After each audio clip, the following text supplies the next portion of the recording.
Fala pessoal, eu sou Antônio Alair, sou adventista do sétimo dia e estou aqui gravando esse vídeo em resposta a um vídeo gravado pelo professor Rodrigo Silva, onde ele aborda alguns princípios que, segundo ele, deve nortear o cristão na escolha do seu candidato. E eu admiro muito o professor Rodrigo Silva, não pelo fato de ele ser adventista, mas sim pela forma como ele prega o evangelho. Falando sobre arqueologia, sobre história, ele consegue levar a mensagem de Cristo para diversos locais de fala, onde o cristianismo em si não teria acesso, onde o evangelho não seria pautado.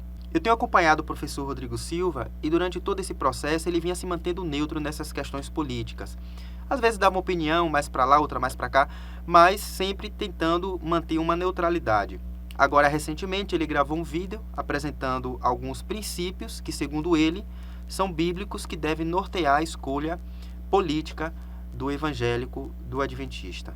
Eu não sei se ele foi forçado pela igreja a adotar esse posicionamento, acredito até que não, mas a verdade é que a mistura da religião com a política acaba criando um ar de insensatez nas pessoas mais inteligentes que a gente conhece, porque não combina religião com política. E é por isso que nesse vídeo aqui a gente vai abordar algumas afirmações contraditórias feitas pelo professor Rodrigo Silva no vídeo Em Quem Devo Votar, para a gente poder compreender o que a Bíblia realmente diz a esse respeito, longe das paixões políticas e da contaminação ideológica que hoje permeia não só a política, como também a religião.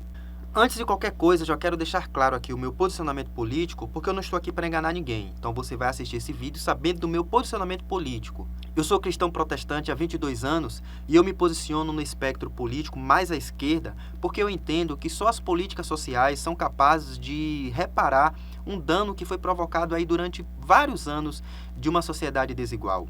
E eu entendo que só uma sociedade igualitária é capaz de promover um estado de bem social para todos os seus cidadãos. Então vamos ver a primeira afirmação equivocada do pastor Rodrigo Silva nesse vídeo. A teocracia só funcionou nos tempos da Bíblia. Hoje nenhum país do mundo mais tem uma teocracia, ou seja, Deus no comando. Ele afirma que atualmente nenhum país adota a teocracia como modelo de governo. Errado. Para um teólogo, arqueólogo, historiador, faltou um pouco de pesquisa, hein, professor? Países como Afeganistão, Irã, Iêmen, Sudão, Arábia Saudita, o próprio Vaticano são teocracias.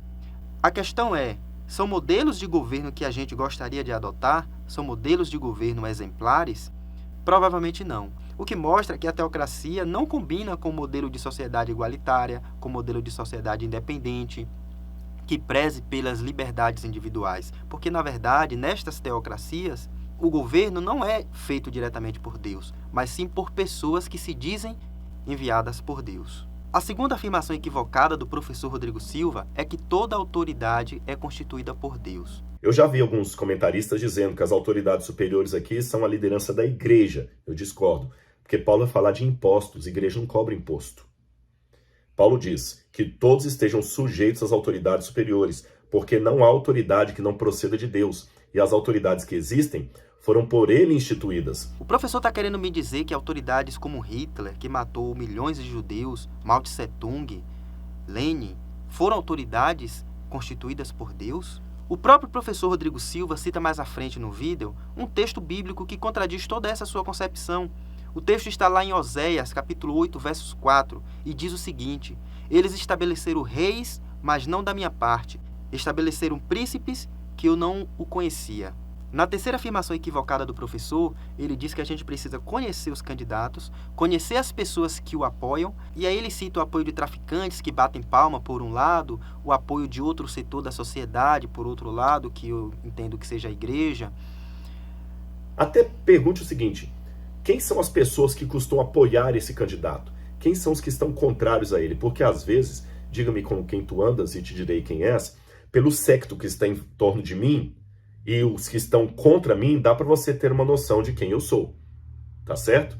Se você tem, supostamente falando, não estou pensando em ninguém aqui, um governo que os traficantes batem palma para ele e pedem da comunidade que o pessoal vote nesse governo, nesse político, por que os traficantes estão tão favoráveis a ele, né?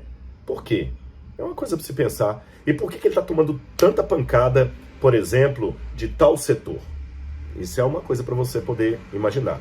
A gente não pode definir o nosso voto de acordo com o que as pessoas pensam ou deixam de pensar. A gente precisa definir o nosso voto com as nossas próprias convicções. Eu não quero comparar aqui Jesus com os candidatos, mas se a igreja primitiva fosse decidir seguir a Jesus ou não, de acordo com o que as pessoas pensavam a respeito de Jesus, provavelmente a gente nem conhecia Jesus hoje, porque a Bíblia diz que Jesus foi contado entre os malfeitores.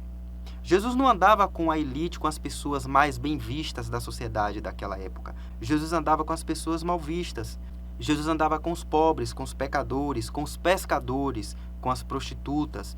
Jesus andava com os corruptos, que eram os cobradores de impostos daquela época, que cobravam imposto e cobravam propina. Diga com quem tu andas, que eu direi quem tu és, é um provérbio popular, não é bíblico.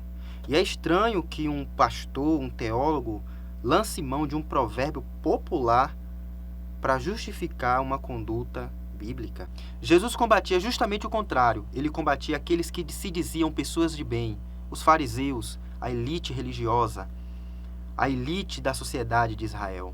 É triste chegar a essa constatação, mas se o professor Rodrigo Silva fosse contemporâneo de Jesus e tomasse esse método de julgamento para avaliar a sua aceitação ou não da mensagem que Jesus estava pregando naquela época, é provável que ele estivesse do lado daqueles que gritaram, crucifica Jesus. Ou, quem sabe, do lado daqueles que o crucificaram de verdade. Quarta afirmação equivocada do professor Rodrigo Silva no vídeo.